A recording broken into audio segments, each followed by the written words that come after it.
golpes de opinión más allá de la noticia.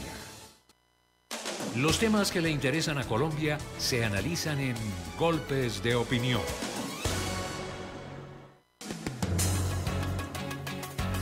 14 minutos, ya vamos en la parte central de Golpe de Opinión, agradeciéndole el contacto a nuestros oyentes a través de 790 AM, www.ecodelconveima.com, como también a esta hora a través del Facebook Live.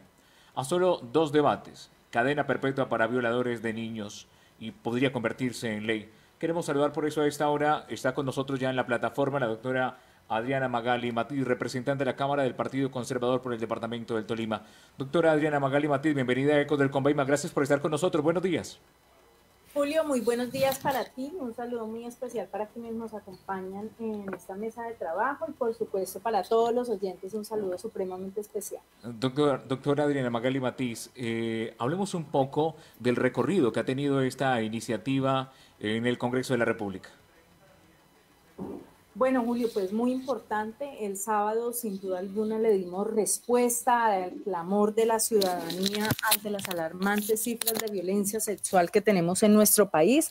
Y yo quiero permitirme recordar algunas de esas cifras. En Colombia, durante los últimos 6 años, más de 120.000 actos de violencia sexual han ocurrido en contra de nuestros niños. En el año 2019, 62 casos diarios de violencia sexual en contra de los niños en nuestro país. Y este año, de enero a marzo, ya llevamos 4.428 casos de violencia sexual, es decir, que cada hora 2 niños son objeto de violencia sexual. Así que el sábado lo que hicimos fue darle respuesta a la ciudadanía ante un clamor que viene desde hace mucho tiempo ante esas alarmantes cifras de violencia que existen hoy en contra de los niños en Colombia. Y aprobamos en 6º debate este proyecto de acto legislativo, una reforma que básicamente lo que pretende es dejar establecida la prisión perpetua para los violadores y para los asesinos de niños, niñas y adolescentes en nuestro país. Pero además de eso también establece un punto supremamente importante, y es que establece que se debe llevar a cabo o realizar o formular una política pública integral de protección a los niños en la cual estén los siguientes elementos de prevención, porque es que aquí no solamente hay que trabajar en la pena, sino que también debemos trabajar en todo este tema de prevención, alertas tempranas, acompañamiento psicológico y también el tema de educación, que es supremamente importante. Y con un ingrediente adicional, y es que se establezcan unos lineamientos para revisar la efectividad de la investigación, la efectividad de la condena y la protección de los niños o de las víctimas, niños que sean víctimas de este flagelo tan atroz que tenemos hoy en nuestro país. Doctora Adriana Magali Matiz, en medio de este debate, de la sustentación que usted realizó el pasado sábado de este proyecto tan importante para el país, quedó al descubierto, y hasta ahora el país conoce que, por ejemplo, para ir hablando a Rafael Uribe Noguera, asesino de Juliana Zamboní, un caso que tanto estremeció a Colombia, ¿ya comenzaron a aplicarle rebajas en la pena? Sí, Julio. Yo quiero hacer mención a ese caso, y expuse ese caso en la plenaria de la Cámara de Representantes precisamente para esto, para que la opinión pública no se confunda, para que la opinión pública tenga certeza de que la prisión perpetua es una medida que debemos adoptar en nuestro país para proteger a los niños. Miren ustedes lo que pasó con el señor Noguera, que también ahorita lo traigo al caso que nos ocurrió a nosotros aquí en Ibagué con Rosemary Castellón. Pero con Noguera, ¿qué pasó? El señor fue sentenciado a 45 años de prisión, no por acceso carnal violento, sino por el feminicidio que ocurrió o que cometió contra la niña Juliana Zamboní. Y es escalofriante leer esa sentencia donde se condena a este señor. Es escalofriante leerla porque se narra todo lo que ese señor le hizo a esa niña, que son cosas inhumanas que se le hicieron a la niña. Pero ese delito de feminicidio fue agravado por 48 meses más por el tema del acceso carnal violento, y además en concurso 2 años más con secuestro simple agravado. Y el señor, desde el año pasado, desde el mes de enero, empezaron a otorgarle redención de la pena. Y aquí quiero hacer una claridad. Miren, la redención de la pena es un derecho que tienen las personas condenadas en nuestro país. Y no obstante, que en el Código de Infancia y Adolescencia se establece que las personas que cometan delitos sexuales en contra de nuestros menores de edad no pueden tener ninguna clase de beneficio ni pueden tener ningún subrogado penal, la redención de la pena es un derecho que tienen las personas privadas de la libertad, y dentro de ese derecho es que se le han otorgado estas redenciones al señor por estudio y por trabajo, y encontramos una el 25 de enero del 2019, otra el 11 de marzo del 2019, otra el 18 de julio del 2019 y una última el 20 de enero del año 2020, esto revisando la trazabilidad del proceso. Y digo que quiero traer ese caso aquí a nuestra ciudad porque es que los delitos de violencia sexual en contra de nuestros niños no miran o no tienen clase social, no tienen estrato. Ustedes vieron a un Uribe Noguera que era estrato 6 en la ciudad de Bogotá, aquí en nuestra región con este asesino, este criminal Melchor, que era simplemente un recolector, y el señor vino y estaba pagando una condena ya por acceso carnal violento contra una niña menor de 14 años y homicidio además de eso. Y viene el señor, es condenado a 17 años de prisión, había sido condenado Melchor, que eso tiene que quedarle claro también a la opinión pública, porque es que acá dicen, es que las penas ya son muy altas. No, señor, las penas no son altas para los delitos que hoy existen en contra de los menores de edad. Y este señor Melchor, que había sido condenado, vuelvo y reitero, a 17 años por acceso carnal violento y por homicidio agravado contra una niña de 13 años, recibe el beneficio de las 72 horas. ¿Y por qué recibe ese beneficio? Porque los hechos...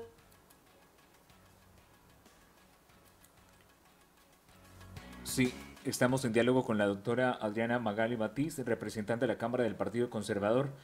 Hemos tenido un pequeño corte. Todos aquí conocemos lo que le hizo a Rosemary. La torturó, la violó y fuera de eso le quitó la vida a Rosemary. Si nosotros tuviéramos vigente la prisión perpetua, esto tal vez nunca le hubiera pasado a Rosemary Castellón.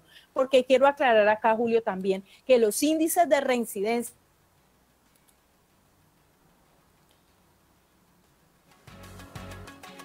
Sí, estamos con la doctora Adriana Magali Matiz, representante de la Cámara del Partido Conservador. Nos está hablando de los índices de incidencia, o de reincidencia, mejor, en estos casos, cuando se presentan hechos como el que ocurrió aquí en Ibagué con el asesinato de una menor de 18 años, menor que lamentablemente resultó muerta a manos de una persona que venía pagando en la cárcel de Picaleña o Coiba, como le denomina, una pena por violación. Le dieron o le otorgaron un permiso, salió y ese mismo día cometió este hecho, este delito, y no volvió a la cárcel, sino hasta que las autoridades nuevamente es una de las medidas que se deben adoptar. Sí, doctora Adriana Magali Matiz, hay mucha gente en Colombia que está a favor de esta medida, pero hay muchos que están en contra. Y de los que están en contra afirman que esta ley que se está tramitando obedece a un populismo político. ¿Qué decirle a esa gente que opina en contra, y también qué decirle a quienes están a favor del aumento de penas y de las determinaciones contra quienes lamentablemente están afectando a nuestros niños, niñas y adolescentes? Pues yo simplemente les digo que doy mis argumentos con fundamento en realidades. Y la realidad es que hoy una persona como Rafael Uribe Noguera, que accedió carnalmente a Juliana Zamboní, que la secuestró, que le quitó la vida, que le hizo cosas inhumanas, tiene derecho a redención de la pena. Doy los argumentos con realidades.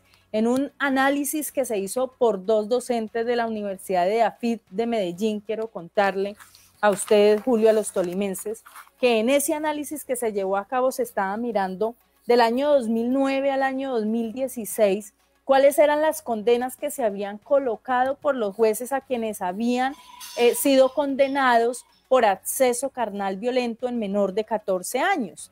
Y qué sorpresa, de 10.482 personas que habían sido condenadas durante ese transcurso del tiempo, la condena que se les había colocado en el 75% de los casos eran 10 años y 5 meses. 10 años y 5 meses por acceso carnal violento en contra de menor de 14 años. Pero además de eso, revisaron, bueno, ¿y cuál es la pena que efectivamente han cumplido esas personas durante ese periodo de tiempo? No solamente cuáles eran las condenas, que como lo dije, 10 años y medio, sino, venga, miremos cuánto fue realmente el tiempo que esas personas estuvieron privadas de la libertad.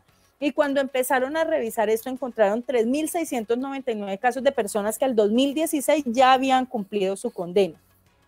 Esas personas les habían colocado unas condenas de 6 años. ¿Y saben cuánto pagaron en la cárcel? 3 años y medio. Vuelvo al caso de Rosemary Castellón. La reincidencia. Unas personas, 3.699, que cometieron acceso carnal en menor de 14 años, recibieron o estuvieron privadas de la libertad tan solo 3 años y medio. Esto no lo podemos seguir permitiendo en nuestro país. Y vuelvo y reitero, mire, la prisión perpetua es una medida, pero aquí hay que trabajar también mucho en la prevención, porque esta es una responsabilidad que no es solamente del Estado. Acá hay una corresponsabilidad entre el Estado, entre la sociedad, pero también en nuestras familias, señoras y señores. Y esa es una responsabilidad grande que tenemos. ¿Cuántos delitos no se cometen a puerta cerrada? Esto no lo podemos seguir permitiendo en nuestro país. Por eso hay que trabajar mucho en el tema preventivo, pero también para acabar con esa impunidad que existe hoy en día, que es del 95%, debemos trabajar en el fortalecimiento de la investigación, tanto de la Fiscalía General de la Nación como de la rama judicial. Y ahí se deben plantear unas reformas estructurales para fortalecer la Fiscalía General de la Nación y fortalecer la rama judicial. Sí, y precisamente esa era mi siguiente pregunta.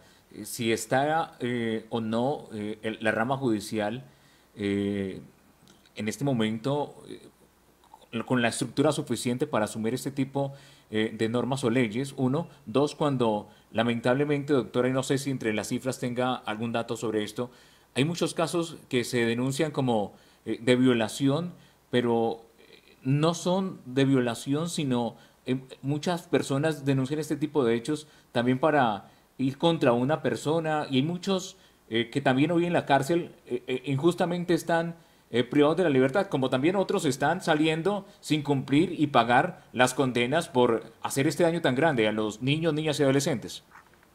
Bueno, en relación a la primera pregunta, ¿está la justicia preparada? No está preparada, por eso dejamos dentro del mismo acto legislativo esa política pública integral, porque necesitamos llegar allá, necesitamos llegar a la efectividad de la investigación, la efectividad de la condena y la protección de las víctimas.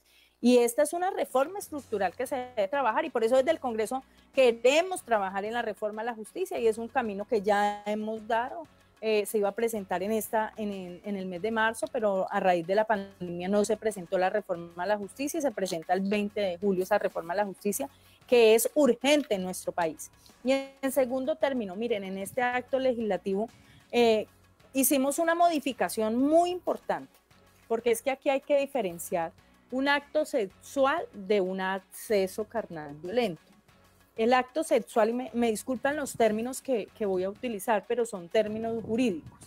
En el acceso carnal hay penetración del miembro viril.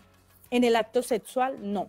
Y esos actos sexuales, en muchas ocasiones, como tú muy bien lo dices, se han utilizado para venganza en contra de la pareja o en contra de alguna otra persona. Esa fue la razón que nos llevó esencialmente a analizar dos aspectos a tener en cuenta para sacar de la prisión perpetua los actos sexuales. Un primer aspecto, el tema de la prueba técnica. En el acceso carnal, tú tienes una prueba técnica, que es el examen que se realiza, por supuesto, para saber si hubo violación o no hubo violación.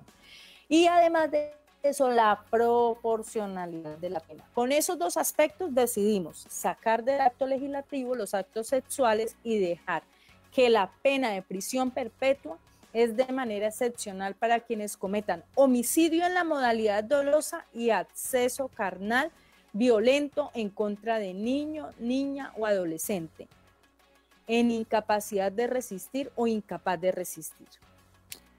Claro, permítame unos minutos, doctora Adriana Magali Matiz. Está con nosotros el abogado Alexander Rodríguez, abogado del Departamento del Tolima.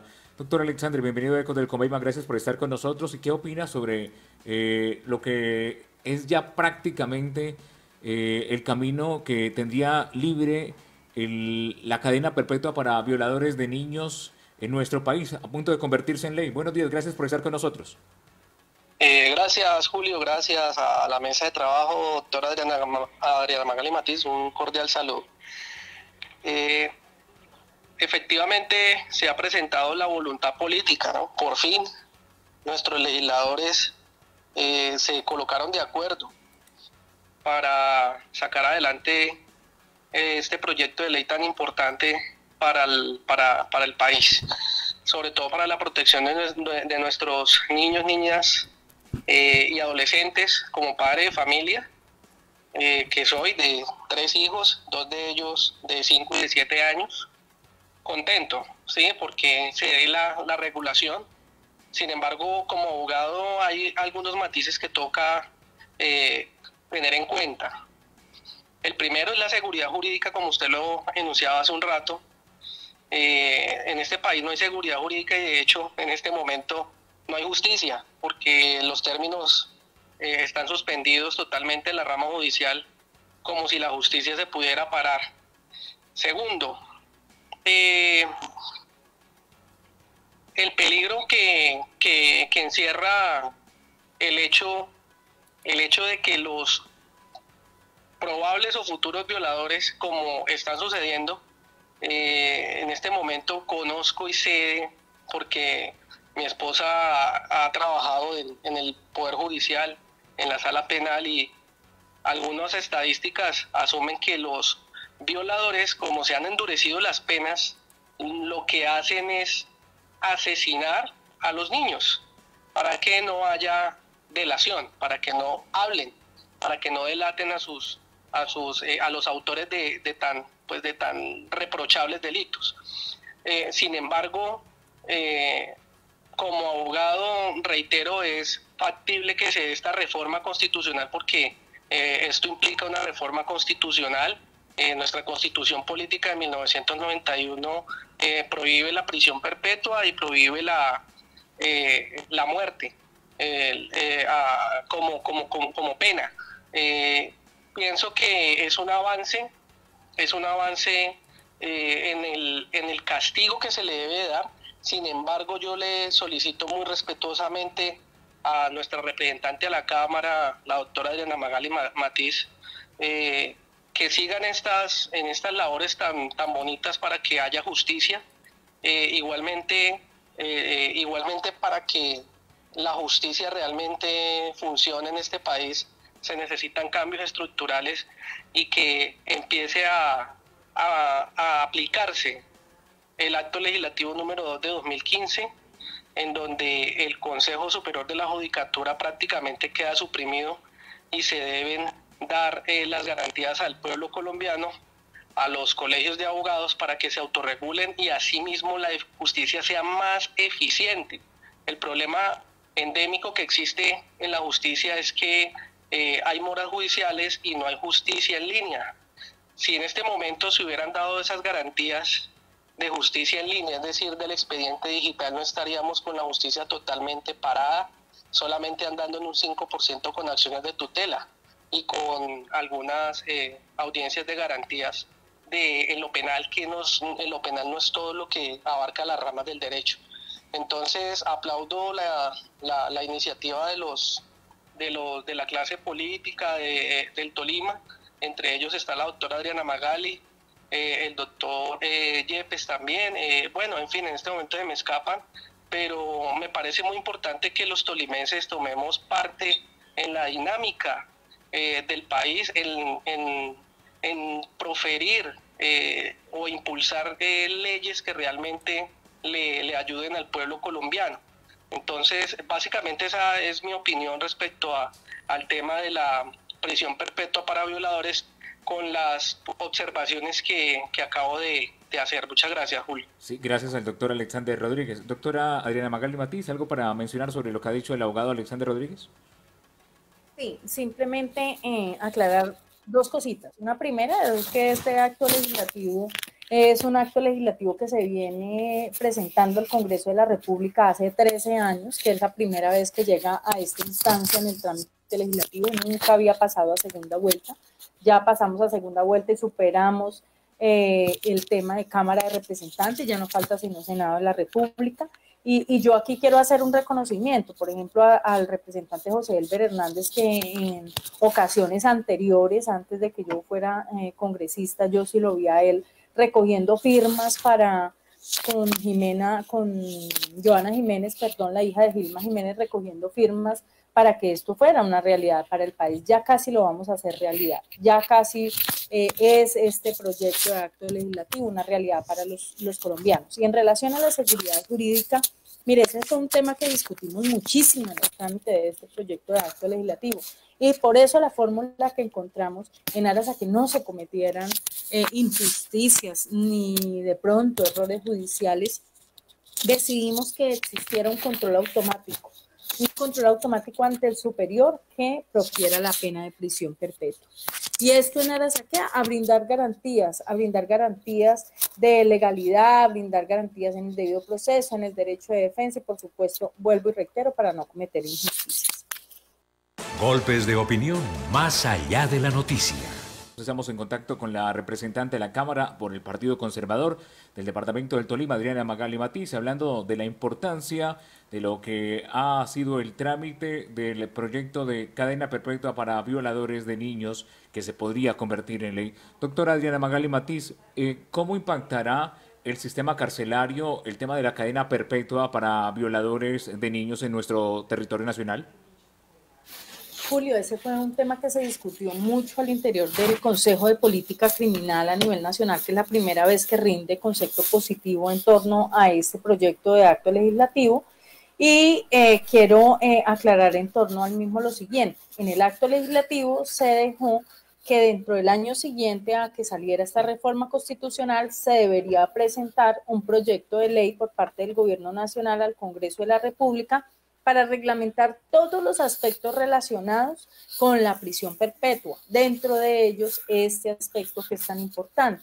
Nosotros hoy en el país, como todos ustedes lo saben, tenemos un hacinamiento carcelario de más del 54%. Es decir, tenemos en las cárceles una capacidad de 80.150 personas y lo que hay hoy en día son 124.188 personas privadas de la libertad. Unas tasas de hacinamiento supremamente altas. Pero aquí en el país, digamos que hay un caso que se puede llegar a replicar, y eso lo ha hablado con el director del INPED, el general que había antes, no este nuevo, sino el anterior, donde hablábamos, por ejemplo, de la colonia agrícola de Acacías. En la colonia agrícola de Acacías es la única colonia agrícola que existe en el país. Y allí en esa colonia se manejan proyectos productivos, entonces en esa colonia se garantiza, uno, la ocupación laboral de la gente, otro, se garantiza un verdadero proceso de resocialización. Está demostrado que las personas que han estado allí efectivamente tienen este proceso de resocialización, pero además de eso también es autosostenible, es decir, que lo que producen allí en la colonia agrícola de Acacías se consume también para los mismos internos y lo que les queda también lo venden y entran algunos recursos. Entonces, digamos que todas esas cosas tenemos que plantearlas en el proyecto de ley una vez se presente al Congreso de la República y quede claramente regulado dónde van a estar estas personas. Aquí es muy importante garantizar los procesos de resocialización, eso es supremamente importante para que no se transgreda la Constitución Política de Colombia, sino que además de la prevalencia de los derechos de los niños, se tenga en cuenta también el proceso de resocialización que deben surtir las personas que son privadas de la libertad. 11:43 minutos. Doctora Adriana Magali Matiz, quiero aprovechar su contacto con ECOS del Convaima para preguntarle sobre temas regionales y temas locales. El primero, ha dado mucho de qué hablar la intención de la alcaldía de Ibagué de buscar un crédito de 105.000 millones de pesos. Desde luego hay una distribución de esos recursos, no solo de cómo se van a invertir, sino también cómo se van a desembolsar año tras año. Ha dicho la administración municipal que será el eje fundamental para apalancar el plan de desarrollo de la actual administración. ¿Qué opina usted del endeudamiento para la ciudad de Ibagué? Julio, mira, yo debo decir lo siguiente, nosotros en este momento, no solamente el departamento del Tolima, la ciudad de Ibagué, sino todo el país está pasando o estamos pasando por una crisis económica profunda, una crisis supremamente grave. En la ciudad de Ibagué, ustedes lo saben muy bien, nosotros tenemos 52.000 desempleados. Tenemos una tasa de desempleo que fue en el primer trimestre de un 19.4%. Y quiero decirte, Julio, mira, Fedesarrollo está calculando que aquí el mercado laboral puede llegar a registrar las tasas de desocupación más altas de la historia entre un 16 y un 18%, y Ibagué en el primer trimestre tuvo un 19.4%. Pero además de eso tenemos la tasa de desempleo juvenil más alta que hay en el país con un 30.6%, y tenemos una tasa de informalidad del 54% en la ciudad de Ibagué. La única posibilidad de reactivar la economía es a través de la inversión pública, y el endeudamiento es un instrumento para dinamizar, obviamente, la economía en nuestra ciudad. Y es que aquí además ese endeudamiento, que yo lo he revisado, lo he analizado, ese endeudamiento primero es para pagar una deuda histórica que tenemos en nuestra ciudad con el acueducto complementario, solicitarle, o mejor, solucionarle los problemas a todos los barrios del sur, a la comuna número 12 y a la comuna número 13, donde muchos han ido a echarse los discursos, muchos se han subido en los tubos, pero es un problema que todavía no se ha solucionado en nuestra ciudad. Segundo, el tema de los escenarios deportivos. Mire, nosotros culminamos esos escenarios deportivos y hacemos tres cosas. Primero, nos quitamos ese INRI que tenemos a nivel nacional de ser una ciudad corrupta y de tener aquí administraciones corruptas.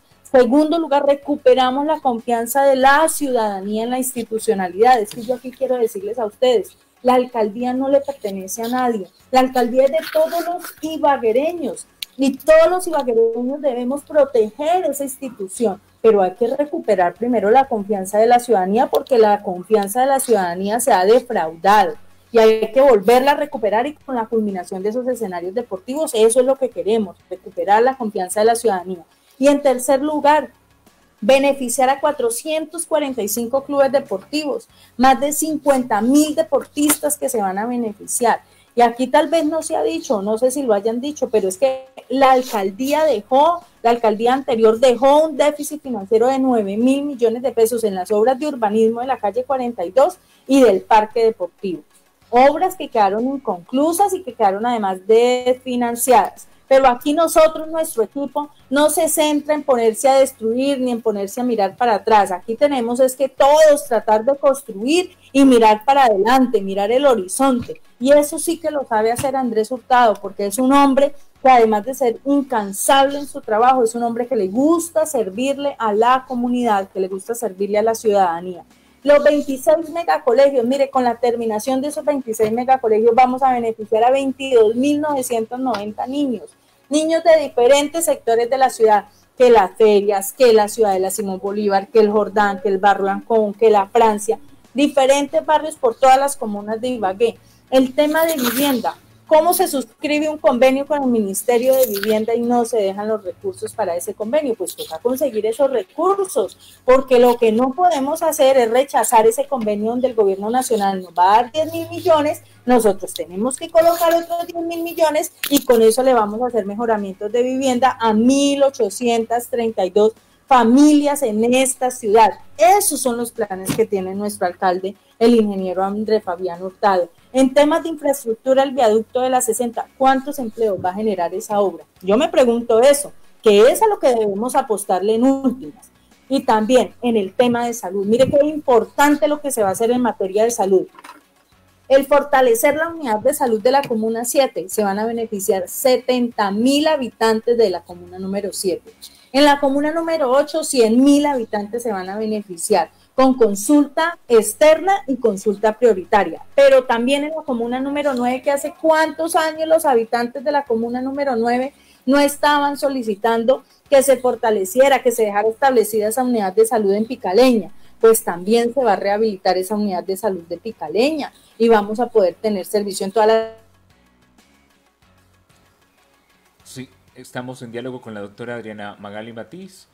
Nos está explicando un poco su concepto sobre el cupo de endeudamiento que busca la administración municipal, aprobación en el Consejo de Ibagué, y de lo cual pues se ha generado una polémica en torno a esta petición de 105.000 millones de pesos, no solo por el cupo, por la distribución, sino también el caso particular del certificado de la firma Fitch Ratings. 100.000 millones de empréstito y los 300.000 millones que tiene la alcaldía para realizar inversiones, unos 30.000 empleos se pueden generar en la ciudad de Ibagué, empleos que hoy la gente necesita más que nunca porque necesitamos pasar esta crisis, una crisis que no sabemos hasta cuándo va a durar. Así que yo sí hago un llamado para que dejemos al lado los intereses políticos, para que la política aquí en esta ciudad y en este departamento no se haga sobre el odio y sobre la mentira, sino que hago un llamado es para que construyamos entre todos y echemos para adelante entre todos con estas obras de inversión que lo único que van a hacer es generarle a nuestra ciudad empleos que necesitamos hoy más que nunca. Pues doctora Adriana Magali Matiz, sé que vienen tiempos difíciles en materia económica, en lo que tiene que ver con el recaudo del impuesto, en lo que es la distribución de los recursos desde Bogotá para las diferentes regiones, y esperemos que sea lo mejor para la ciudad, si se aprueba o no el crédito, que se puedan apalancar los grandes proyectos, porque solo irrigando verdaderamente a través de las obras se puede generar empleo y combatir un poco lo que se nos viene, y es el aumento de esta cifra, no solo a nivel del departamento del Tolima, sino a nivel nacional. Lo malo del departamento, y en este caso de Ibagué, es que siempre hemos estado en los primeros lugares y hoy estamos en un tercer lugar con el 19,4%. Doctora Adriana Magali Matiz, gracias por estar con nosotros y compartir a esta hora en Golpe de Opinión. Julio, muchas gracias, pero quiero terminar con esto. Mire, desde el alcalde de la ciudad de Ibagué estamos solicitando a los órganos de control que nos realicen o que le realicen a la administración un acompañamiento permanente. Estoy pidiendo una cita con el Contralor General de la República porque queremos que se ponga en uso la figura que nosotros aprobamos en la reforma al control fiscal, que fue el control preventivo. Necesitamos que los órganos de control aquí nos ayuden a que estos recursos se ejecuten, no a que se empiece a torpedear los procesos, sino que se ejecuten y se genere no solamente obras de desarrollo para la ciudad, se genere empleo que redunde en el mejoramiento de la calidad de vida de todos los ibaguereños. A eso es lo que le estamos apostando nosotros desde este grupo, y por eso estamos apoyando a Andrés Fabián Hurtado, que sabemos que lo va a hacer muy bien en esta alcaldía.